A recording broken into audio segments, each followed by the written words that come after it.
Thank you so much for clicking on my video, and if you're returning, welcome back to my channel. Today we get to start our recap of Spare, the memoir by Prince Harry, the Duke of Sussex. I'm so excited to recap this book. Today we are going to recap the first 50 chapters, so let's get into it.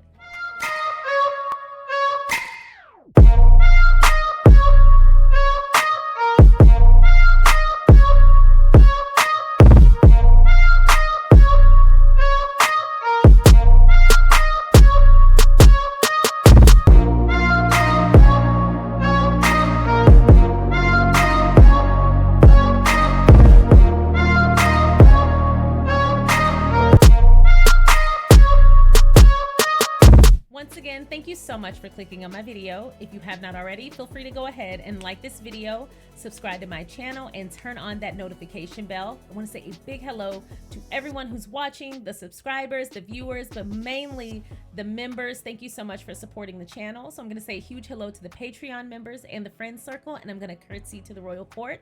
I want to say a very special thank you to Leola Brown. Thank you so much for supporting the channel, for viewing the channel, and I really appreciate everything that you do to support the channel and me as a whole. So the first 50 chapters of Spare, it's more beautifully written than I anticipated. It is a very well written book. I really like the way that Prince Harry manages to convey all of his emotions at any given period of time and really make us, the reader, feel like we are on that journey with him. So I don't want to waste too much time because we are going through 50 chapters. Have not listened to the audiobook or read the book, feel free to return when you have. This is just the first 50 chapters, but just a heads up, the chapters are pretty short, so that's why we're doing 50.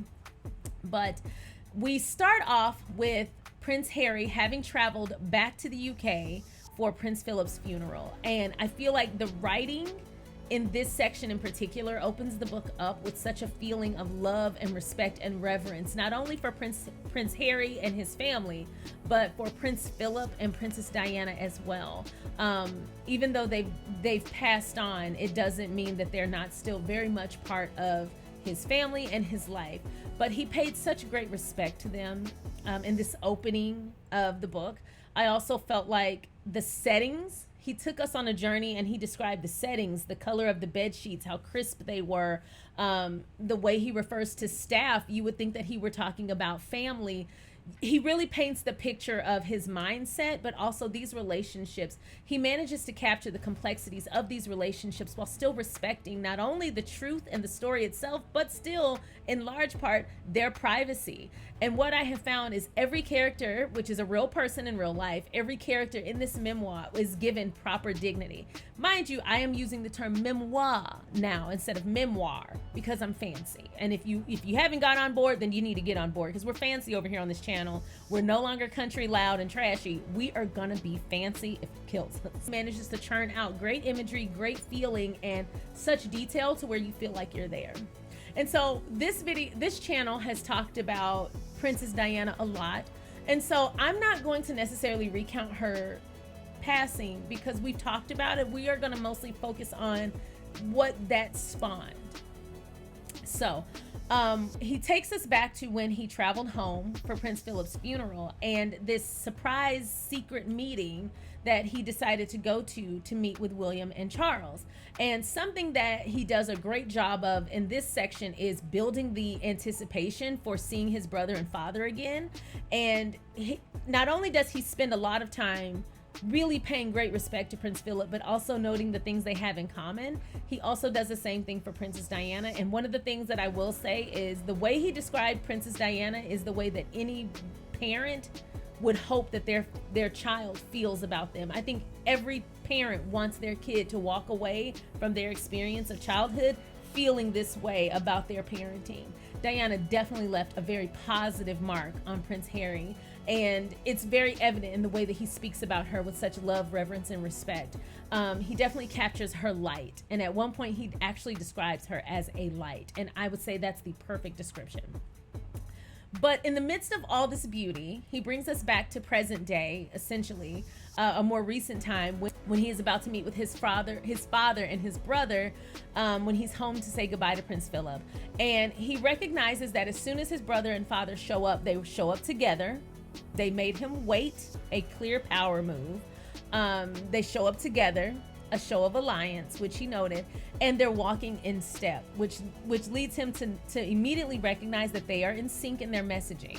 So it's less about, creating this resolution and more about putting Harry in his place. And I feel like any person who has been in a scapegoat position in a group understands that leaving is often the only way to assert your own will in that kind of dynamic. It's almost impossible to create that a positive dynamic in that scenario while you're still there. And so at this point in his return, he's trying to find a resolution, but he's trying to quell this disruption, this consistent arguing that seems to keep happening.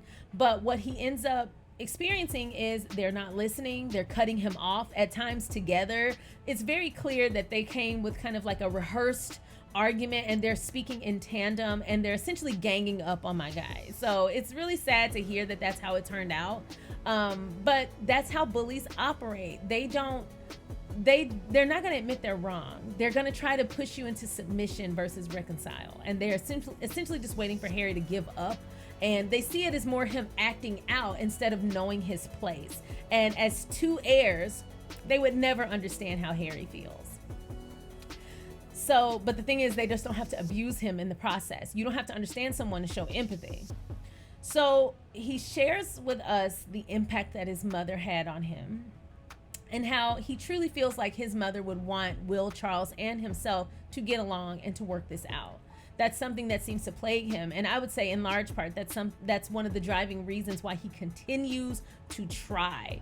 Because something tells me if it was just up to Harry, he would be like, to hell with these people. They're not salvageable. But he doesn't want to disappoint his mom. And after reading and hearing the first 50 chapters, he has a great deal of love for his dad. Talks about grief and how the day of his mother's passing, how tough that was, and he walks us through that experience, which we talked about. But he also talks about how returning to school was just a surreal experience, just like everybody got back to normal while he was forever severed inside, and how he couldn't really find a pocket of time to really grieve. And in the way that he tells this story, it makes sense why he has spaces in his memory, which he does an excellent job of telling this story in a way where we feel like we're sitting in his mind. Because there are moments where he recounts something and he's like, well, actually, I don't know if I'm recounting that correctly. It may have been a blue shirt, who knows? But he does that to show us like how he was experiencing the world around him at any given time. The thing that's very evident from the entire first 50 chapters of this book is the fact that the media has been a thorn in his side. At one point, they lied on him for a number of things. At one point, he read one of these journalists down that I was like, I need to look up this damn journalist and see if they still have a career. Because Harry was like, the way he wrote that article, I could tell he wouldn't be a thorn in my side much longer because he would have a career. My school couldn't write. And so he essentially said that without saying that.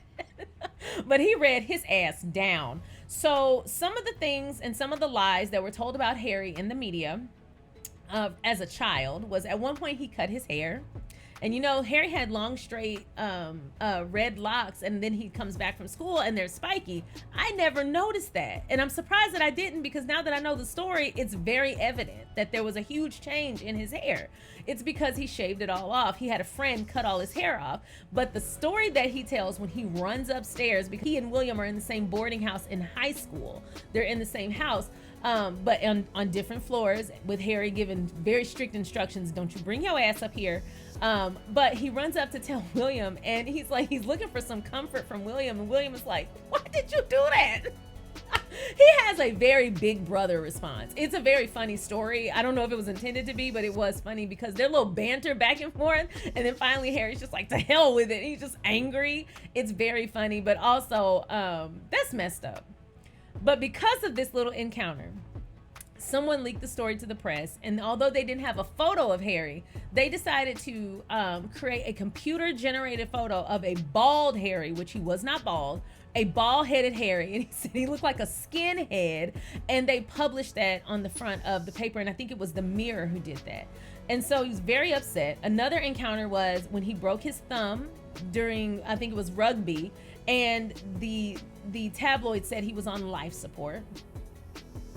And then another time when he was going to a rehabilitation center to do charity work.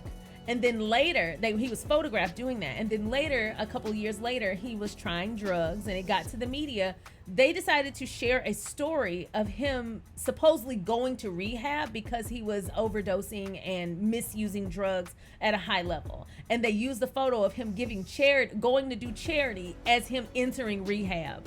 Like, they have been relentless on this man for years. So he gives us a great view of like his childhood and like holidays and just his day-to-day. He also does a fantastic job of noting how it was just a normal day and a regular day when he got the news that Princess Diana had passed in the middle of the night. Like, nothing about that day should have felt out of sorts, but it's the day that ended his life as he knew it.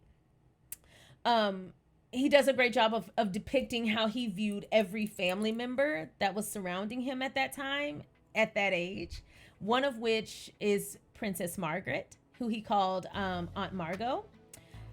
He essentially describes not being afraid of Princess Margaret, but essentially keeping his distance. He didn't think that she thought anything of him, and he, wishes that now as an adult, he wishes he had taken time to really get to know her. And he speaks about her in a positive light, aside from the fact that she scowled a lot. And he said she had a scowl that could wilt a plant, and as an aunt, we all have that scowl.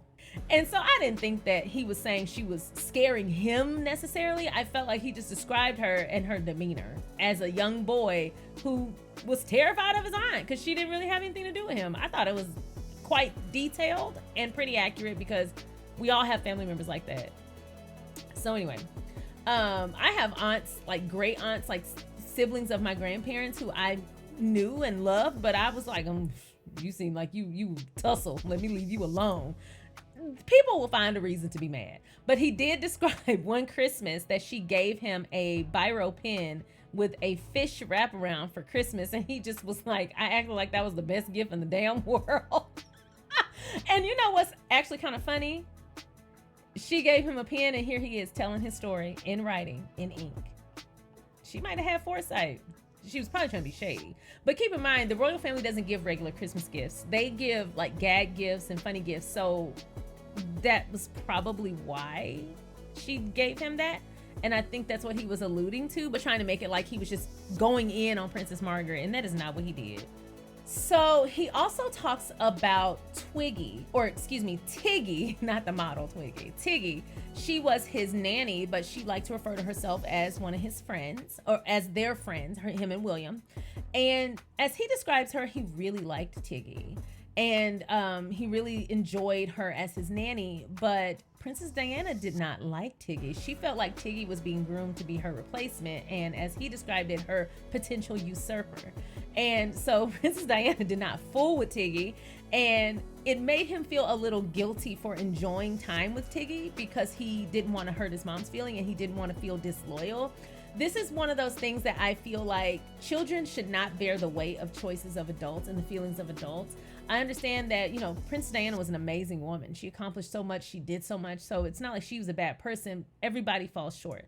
This is one of those moments where I feel like parents have to remember that your decisions should not come at the expense of your kids. And Charles and Diana both seem to have a documented history of potentially putting their children in pretty adult situations and not really considering that the child is a child and they need to process things as a kid, not as an adult. This is not something Harry should have known, his mom's feelings on his nanny, unless there was like a safety issue. This is something that maybe Charles should have known. Now, if it wasn't Diana who told him that, then, my apologies. But the way it's depicted in the book is that Diana acknowledged openly her feelings for Tiggy. And if Charles had his side chick nannying his kids, that's shady as hell, if that's what was going on. But here's what I will say. Harry noted that when he was at school on writing day, when they had to write their family, he had trouble after his parents' divorce because he didn't want to write to either of them anything that would offend them because they're divorced. So he didn't want to create any kind of discord. So he had to write and rewrite his letters to make sure he omitted anything about the other parents so that there wasn't discord. And that should not have been his responsibility. Aside from the potential grief, or the obviously apparent grief of losing his mom, had he not lost Princess Diana, I think he still, and William still, would have sustained pretty serious mental and emotional injuries just because of the way that their parents' divorce played out. Divorce is really hard on kids, more so than I think people realize.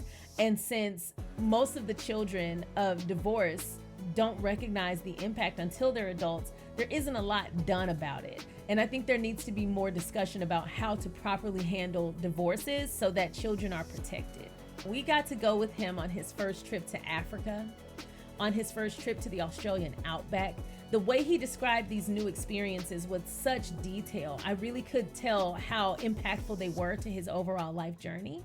He did a great job of describing these instances, as well as the people and the relationships that he built, which I feel like even in the first 50 pages, I got a better scope of just how important Africa is to Prince Harry and how important it was to his development. Now, something else that he notes is his first stag kill. And he walks us through the process of kind of earning his stripes as a hunter and recognizing that even though he did hunt, that it's still with respect to nature and into the environment. And he described it as this extremely pivotal spiritual experience with the help of Prince Charles. He notes so many things about Prince Charles. The way he describes Prince Charles, he's very honest. He recognizes that Prince Charles didn't immediately take to parenthood, and that's just not his natural space, which it can be acquired. But one of the things he does know is consistently how his father loves him. So here us noting is how emotionally driven Prince Charles is in a positive way. He notes that Charles has trouble expressing himself in person, but he would often go to bed and find a letter on his pillow of Charles expressing himself. Now, we know Charles is expressive, but it's great to hear that he was expressive in a positive manner with his kids. But Harry was so confused by these letters and these gestures because he couldn't just outright say these things. He had to do it in other ways, and it was almost like he had to covertly show emotion. Knowing what we know about how Charles was raised, it makes so much sense why he felt like he had to almost put his emotions in a capsule versus outright show them, just because we understand that that was discouraged when he was growing up. And Harry shows great respect to Charles as he is. Like, there doesn't seem like there's this desire for Charles to change who he is at all. There doesn't seem like there's this disappointment in who his father is at all, as a person or as a potential king. There seems to be, again, this level of love, respect, and reverence. While Charles and Will may like balk at a few things, I think what it would do is reconnect them on a heart-centered level to Harry and recognize like he never meant any harm. But who knows? He also mentioned having, some sympathy for his dad for being bullied as he was in school. And he takes us into a space where we see Charles in a different light. At least I did. He describes Charles as teddy bear that was essentially his only friend in school, and how he still has that tattered teddy bear. And how, because of his understanding of what Charles went through and his severe loneliness, which the teddy bear was definitely a symbol of his loneliness, he recognizes that in Camilla, he was finally not lonely, which is why he and William relented. And they just said, do whatever makes you happy, because essentially they see their dad as someone who has suffered from a lifetime of unhappiness. I have my thoughts on that, but wrapping it up in the bow that Harry presented makes a lot of sense. And it did offer me another perspective on Prince Charles in that way. You still shouldn't have revoked your son's security, but I digress. He also talked about how he's always been afraid of the dark, and that there were times where Charles would tickle his cheeks until he fell asleep, so that he would be, he'd feel safe and cheer him up being in the dark right before bed. And that when he would wake up alone, because Charles, by that point, when he fell asleep, Charles would leave, he would look up and see that he had left his door open so that light would get in. So it just shows these little pockets of love and adoration that he had for his sons. Even the fact that he calls them darling boy, he always speaks to his sons through a place of love. It also makes that story of William allegedly cowering Charles down by yelling at him, really, really sad, knowing that Charles was bullied. And that could have been triggering. He also talks about how he would listen to Shakespeare and audiobooks, essentially, on his wireless CD player right before bed, and he would listen to it in the bath, and it was like clockwork every night. When Harry was in his first stage play, he played Conrad in Much Ado About Nothing, and he said that Charles was so loud in the audience, and his reactions were so ill-timed that people thought that he was a plant in the audience. And in some way, Harry felt heckled. And he said when his dad came to the back, he was like, "Why did you do that?" And Charles was like, "Do what?" Like, he didn't even recognize that what he did was wrong. And he said that he recounted stories of Charles sharing with him the things that Philip would do to him. And he felt like he just doesn't know any other way to parent because that's how he was parented. And he notes then and there, you've got to break the cycle. So his feelings on Camilla were also shared. How Camilla immediately came in with an agenda. Like, she met William first, she played her hand with William and got him on her side, and then he said meeting Harry and appealing to Harry was mere formality. She didn't give a damn what Harry thought. She made small talk and was like, "Okay, cool, got the big one, that's the one I need to worry about. Hey, how you doing, you?" It was very much like a woman with a plan. And there's nothing wrong with having a plan, but there is something wrong with using people as your leverage. That ain't right, whether you're a man, woman, or anybody. You don't use people. And she came in with a goal in mind. He said that she would leak private info where she and one other person were the only two people in the room, and that was her goal. He said that he was not happy to get a stepmother who sacrificed him on the PR altar, but he did prioritize his father's feelings, and he recognized that his father had never been happy until now. He felt like at their wedding, it was like saying goodbye. And I noted that because, yes, they all still live within proximity, they still see each other, but it is very clear that there was a great divide between them when Camilla came into the picture. And that's on Charles. You protect your kids and your family. I digress. So something else that I noted was the segments that talked about pivotal moments in his development, which is trying weed and trying cigarettes and drinking. They weren't as salacious, but again, I'm only in the first 50 pages, but it wasn't as salacious as people like tried to make it seem like this man was just literally face planting out of crack houses. Like, it's very clear that he was experimenting, which is its own thing, and we get it, and it's good that he stopped, and I'm glad that he found healing so that he doesn't resort to substance abuse. But what people are kind of making it out to be, at least in the first 50 pages, I'm not really seeing that. He was experimenting. At one point he said he smoked a grocery bag full of weed. I bet y'all drinking that wine too, ain't you? Just smoking them tweeds and everything. Wearing them old clothes all half off your ass. What the hell's going on today? Huh? Weeds. Oh. Okay. Harry was having fun. And so, but really what he was doing was running from his feelings and his grief. And he takes us on that journey. I again applaud him for his transparency. He also talks to us about his gap year. He gives us insight into Club H, which is Club High Grove. He talks to us a little bit about losing his virginity, and whoever that woman was, he said an older woman, and it sounded like minors can't consent.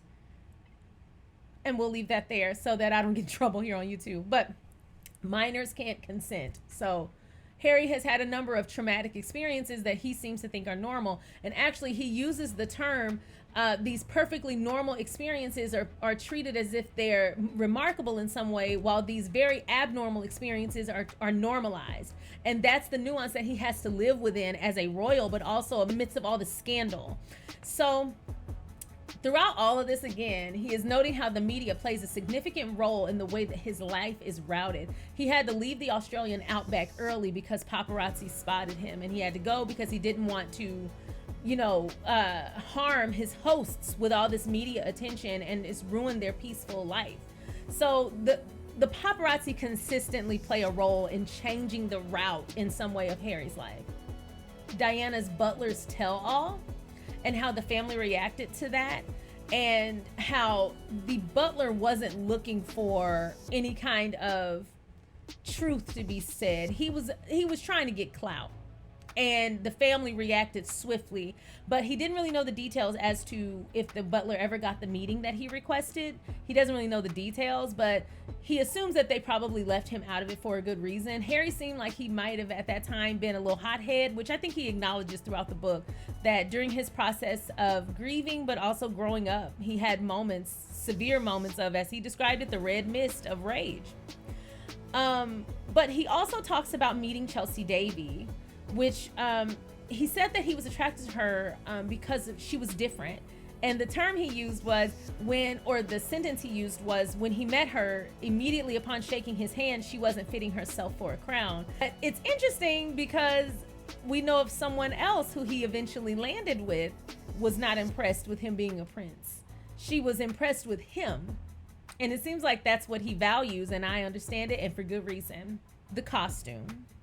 When he was attending a colonial and native party, which that should have gave you a clue as to what the hell you were in for, Harry. And even when he didn't want to go, he says William encouraged him to go, and that he had his own costume. And when someone took photos of William, they recognized Harry in the back in that costume. You know, the one, the not C, I can't say it on YouTube. And so they sold those photos for a mere $5,000, and they ruined that man's life. But he also describes meeting Kate for the first time, and he really liked Kate. He said that she had a great sense of humor, and they really connected on their sense of humor, and he had a lot of fun with her. He described her as the sister he's always wanted, and he was really excited to have her join the family. He talks about how when he met her, what he thought about was, in the future, the many, many laughs that they would have, and the many times that they would just be making each other laugh. And he said that's one of the things he loved about how carefree she was, and how he really wanted her to laugh. And make her laugh. And so it just shows like a typical, like a boyish view on their older siblings' new spouse or potential spouse at that time, and how they had a real connection like siblings. Hearing the way he received Kate will continue to baffle me as to why Kate and William treated Meghan the way they did. We know the why, but the fact that they actually went through with treating that woman that way and also treating Harry that way, it'll forever baffle me. When people feel like they're entitled to you and your loyalty, sometimes they don't respect that, and that's a sign and the traits of a bad person. People should be just as loyal to you as you are to them. And that actually, instead of it being a warm moment in the book, it actually soured me even more on Kate, because the way he describes her, yet again, he pays such respect to the people in his book. So far, he has done nothing but show a lot of love and tenderness in the way he describes people. I will say that just reminded me why I don't like her. And y'all know, as I started reporting on the royals and spending more time researching them, at first I only knew what I knew, like what was at face value, but I didn't know any of the depth of which I have now. And at that time, I was very clear about, like, I don't think anybody's all bad. And again, I still don't. I think people have redeemable qualities. But I will say, after spending a lot more time researching these people, I just don't understand Kate. And it seems to be the people who barely made it into the family by the skin of their teeth are the ones that are taking up arms to gatekeep something that they barely got into. It's so crazy because it's not as much the blood royals as it is the blood royal spouses that are the problem. And in the spouses, I mean Camilla and Kate. These first 50 pages, we haven't met Meghan yet. We've barely gotten to know Chelsea. He made a comment about Chelsea's parents, saying that if I were ever to have in-laws, the ideal in-laws. And I thought that was quite a sentence. Relationship with Doria. So we know that is, again, something that he values is family. And now what I'm interested in hearing is how Chelsea and Kate interacted, because the rumors I've heard and the stories I've read let me know that I'm in for a wild ride, but that will have to be further down the week as we continue to recap Spare. So that is just my recap of the first 50 pages of Spare. I thought it was excellent. I thought Harry does an amazing job of sharing his experience through his eyes, through his perspective, while also maintaining a great pace of the book and creating detail that's necessary. Now, y'all know I talked about Lorraine from the Lorraine show, kind of lamenting his detail and being like, he gives too much details, they're comical, when that's what you want in a book, because we can't see it. We don't have the visual. We don't have a visual aid. So having a book that gives us great imagery is the goal. That's the sign of a great writer, because you put us in the story. And I felt like after reading this firsthand, he did an excellent job of putting us in the story. So that's all I've got for you today for the first 50 pages of Spare. Please tell me in the comment section what you thought. Now, again, I didn't hit every point, so feel free to share your favorite parts in the comment section below. I really enjoyed this book so far. I'm excited to read pages 50 through, 100, or I'm sorry, I'm saying 50 pages, the first 50 chapters. Next video will entail chapters 50 through 75. But I'm also excited to hear what your thoughts are on the first 50 chapters here in my comment section. Some people have been like messaging me to let me know, like, I'm not gonna watch your video because I'm gonna experience the book for myself. I've gotten that like 5 times. I assume you would. I would hope that you would read it on your own. I fully expect you to watch the video when it makes sense for you. So I hope everybody enjoyed the first 50 chapters. Tell me what you thought. I'm excited to hear your feedback. Tomorrow, we will be recapping chapters 50 through 75. Thank you so much for watching. Don't forget to like, subscribe, and if you have not already, go ahead and hit that join button and become a member, and I will see you next time.